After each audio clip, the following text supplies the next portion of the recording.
আকিকা না দেওয়া থাকলে কি কোরবানি দিতে পারে? কোরবানির নিসাব পরিমাণ সম্পদ সম্পর্কে বলবেন। কতটুকু সম্পদ থাকলে কোরবানি করতে হবে? রুমে অ্যাটাচড বাথরুম থাকলে সেই রুমে নামাজ পড়লে কি নামাজ হয় না? নাপাক অবস্থায় হাদিস ইসলামের বই ধরা যাবে কিনা? দোয়া কুনুত ছাড়া কি ভিতরের নামাজ হবে? গোপনাঙ্গের লোম পরিষ্কার করলে কি গোসল ফরজ হয়? নামাজ পড়ার সময় হাত পা নাড়ানো এবং অন্যদিকে তাকালে গুনাহ হবে কিনা? বয়সে বড় মেয়েকে বিয়ে করা যাবে কিনা? গীবতকারী আত্মীয়ের সাথে সম্পর্ক না রাখলে কি গুনাহ হবে?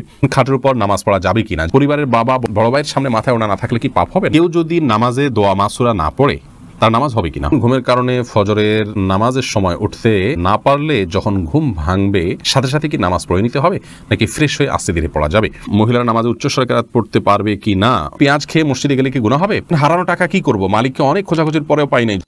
তাওহীদুল ইসলাম সজীব জানতে চেয়েছেন, গোপনাঙ্গের লোম পরিষ্কার করলে কি গোসল ফরজ হয়? না, এর সাথে গোসল ফরজের কোনো সম্পর্ক নাই। বড়জোর অজু করে নেবেন, পরিষ্কার পরিচ্ছন্ন হবেন।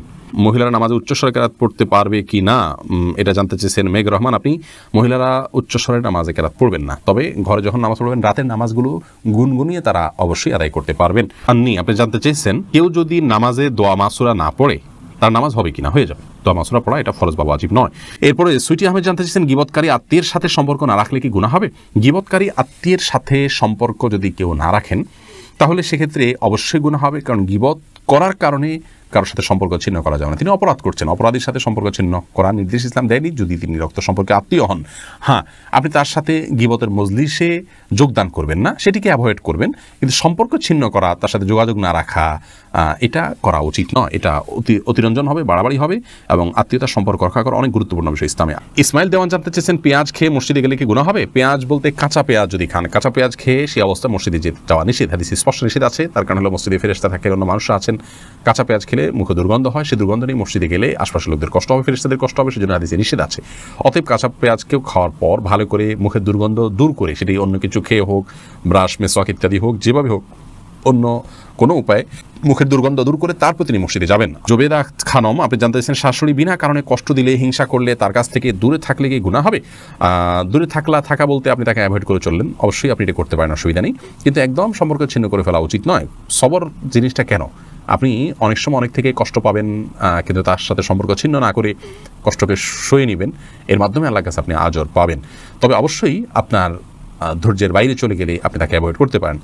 এরপরে মাজারুল ইসলাম জানতে চেয়েছেন, হারানো টাকা কি করব? মালিককে অনেক খোঁজাখুঁজির পরেও পাই নাই। যদি পরিমাণ অনেক অল্প হয়, আপনি গরিব হলে আপনি নিজে খেয়ে ফেলতে পারেন অথবা অন্য কাউকে দান করে দিতে পারেন। আর যদি অনেক বেশি হয় তাহলে যথেষ্ট খোঁজাখুঁজি করার পর, যথাযথ উপায়ে খোঁজাখুঁজি করার পর, বিজ্ঞপ্তি দেওয়ার পর, আশেপাশে ঘোষণা দেওয়ার পর কোনোভাবে পাওয়া না গেলে, পাওয়ার আশা ছেড়ে দিলে আপনি এই টাকাটা কোনো গরিব দুঃখীকে দান করে দিতে পারেন।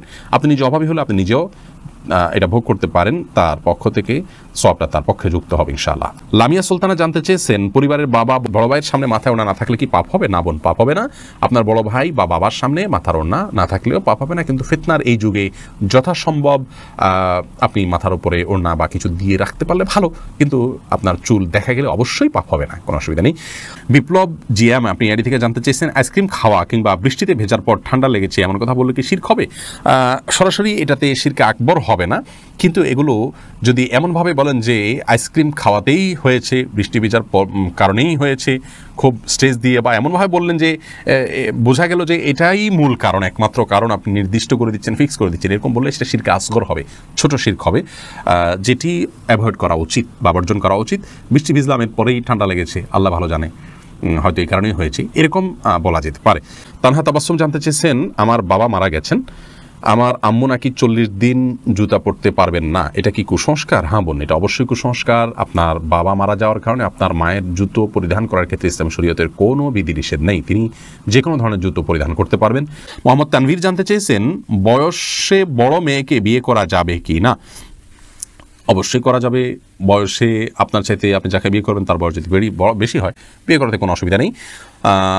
নবী করিম সাল্লাল্লাহু আলাইহি ওয়াসাল্লাম নিজে বিবাহ করেছেন খাদিজা রাদিয়াল্লাহু তাআলা আনহাকে, তখন তার অনেক বেশি বয়স ছিল, নবী সাল্লাল্লাহু আলাইহি ওয়াসাল্লামের চাইতেও বেশি বয়স ছিল, বিধায় নিজের চাইতে বেশি বয়সের কাউকে বিবাহ করাতে ইসলাম শরীয়তের দৃষ্টিকোণ থেকে কোনো প্রকার বাধা নেই। বিবাহ নিয়ে আমাদের অনেক কুসংস্কার, আমরা বিধবা বিয়ে করতে চাই না, আমরা তালাকপ্রাপ্তা বিবাহ করতে চাই না, এবং আপনার একবার বিয়ে হয়ে গেলে মনে করি জীবনের তরে বন্ধন হয়ে গেছে, কোনোভাবে ছুটলে দোষযুক্ত মনে করি।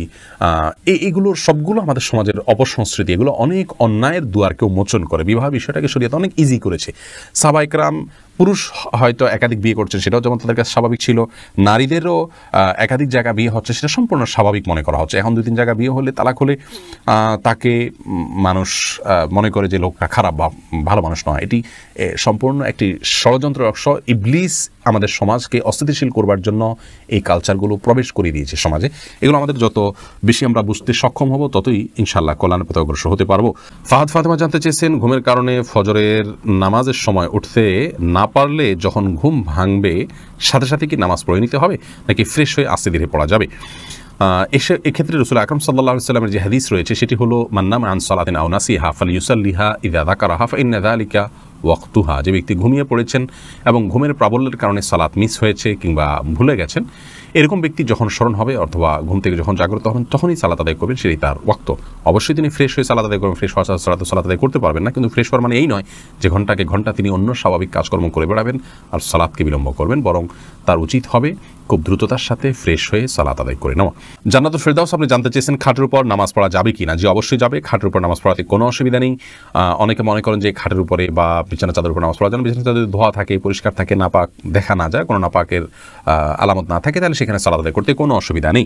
নাপাক অবস্থায় হাদিস ইসলামের বই ধরা যাবে কিনা? যেখানে আরবি লেখা আছে ধরা যাবে, কোনো অসুবিধা নেই। কোরআনে কারিম যদি থাকে, শুধু কোরআনে কারিম স্পর্শ করবেন না। এছাড়া ইসলামিক বই পুস্তক, সেখানে হয়তো কোনো একটা পাতায় আধা লাইন, এক লাইন হয়তো আরবি লেখা আছে বা হাদিসের মূল পাঠ আছে, সেটি আপনি নাপাক অবস্থায় বা মাসিক চলা অবস্থায় ধরতে পারেন, তাতে গুনাহ হবে না। মোহাম্মদ আশিক জানতে চেয়েছেন, নামাজ পড়ার সময় হাত পা নাড়ানো এবং অন্যদিকে তাকালে গুনাহ হবে কিনা? স্বাভাবিক যে নড়াচড়া এটা হতেই পারে, কোনো অসুবিধা নেই। অন্যদিকে তাকানো বলতে একদম আপনার ডানে বামে ঘুরিয়ে ফিরিয়ে বা চুরি করে যেটাকে তাকানো বলে, এভাবে তাকানো তো অবশ্যই দোষের। কিন্তু আপনার যে দাঁড়ানোর এরিয়া, এর ধারে কাছের যে জায়গাগুলো, কথা কয়েক হাতের জায়গাগুলো দেখা যায় চোখের এরিয়াতে চলে আসে, ইচ্ছাকৃতভাবে তাকিয়ে থাকা অনুচিত, কিন্তু চোখের এরিয়াতে চলে আসে, সেটি দোষের কোনো কারণ নয়। ফাতেমা ইসলাম জানতে চেয়েছেন, রুমে অ্যাটাচড বাথরুম থাকলে সেই রুমে নামাজ পড়লে কি নামাজ হয় না?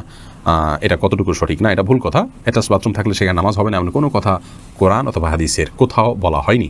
এটা যদি কেউ বলে থাকে তাহলে সেটি তার পক্ষ থেকে অতিরঞ্জন অথবা মন গড়া কথা ছাড়া আর কিছু নয়। রাকিবুল ইসলাম জানতে চেয়েছেন, দোয়া কুনুত ছাড়া কি ভিতরের নামাজ হবে? দেখুন, দোয়া কুনুত এটি ভিতরের জন্য ওয়াজিব।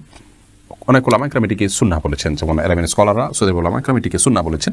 তো সাধারণ এবং স্বাভাবিক অবস্থাতে ভিতরের নামাজ এটি দোয়া কুনুত পড়া উচিত এবং কোনো কারণ ছাড়া দোয়া কুনুত ছাড়া নামাজ পড়া উচিত নয়। হ্যাঁ, কেউ নমুসলিম হলেন, তিনি জানেন না, তাহলে তার জন্য জায়েজ আছে। বিকল্প হিসাবে তিনি যে কোনো দোয়া ওই জায়গায় দাঁড়িয়ে করলেন আল্লাহর কাছে, তাতে ইনশাআল্লাহ বিদিনিল্লাহ তার ভিতরের সালাত আদায় হয়ে যাবে, কিন্তু এটাকে নিয়ম বানিয়ে নেওয়া উচিত নয়। এরপরে নাইমুল হক আজাদ জানতে চেয়েছেন, কোরবানির নিসাব পরিমাণ সম্পদ সম্পর্কে বলবেন, কতটুকু সম্পদ থাকলে কোরবানি করতে হবে? কোরবানির নিসাব হলো জাকাতের নিসাব। একজন মানুষের কাছে 595 গ্রাম রূপা বা তার সমমূল্য যদি থাকে, তাহলে তার উপরে কোরবানি বর্তাবে এবং সেই নিসাবটি হলো বর্তমান বাজার মূল্য হিসাব করলে আপনার 595 গ্রাম রূপার যে মূল্য আছে সেটি হয়তো 40 বা 50 হাজার টাকা বা তার কাছাকাছি ফিগারে থাকবে। অতএব আপনি কোরবানির নিসাব, যেটা জাকাতের নিসাব, সেটিকেই ধরে নেবেন। যদিও এর আগে আমরা শুরুতেই বলেছি যে কোরবানি যে ব্যক্তি করার সামর্থ্য রাখেন তার উপরে কোরবানিটি বর্তায়, এর জন্য নিসাব কোনো আবশ্যক নয়, এমনটি মত দিয়েছেন সৌদি আরব ওলামা ইকরাম এবং অন্যান্য মাযহাবে। হানাফি মাযহাব বা আমাদের ওলামা ইকরাম বা আমাদের দেশে যে স্কুল অফ থট ওলামা ইকরাম ফলো করে থাকেন, সেটিতে আপনার আপনার জাকাতের নিসাব হলে তখন কোরবানি আবশ্যক হবে বা বর্তাবে। এমডি জাহিদুল ইসলাম জানতে চেয়েছেন, আকিকা না দেওয়া থাকলে কি কোরবানি দিতে পারে? আকিকার সাথে কোরবানি কোনো সম্পর্ক নেই, দুটো সম্পূর্ণ দুই ধরনের ইবাদত। আকিকা না থাকলেও কোরবানি দিতে পারেন, আকিকা না দিলেও কোরবানি দিতে পারেন।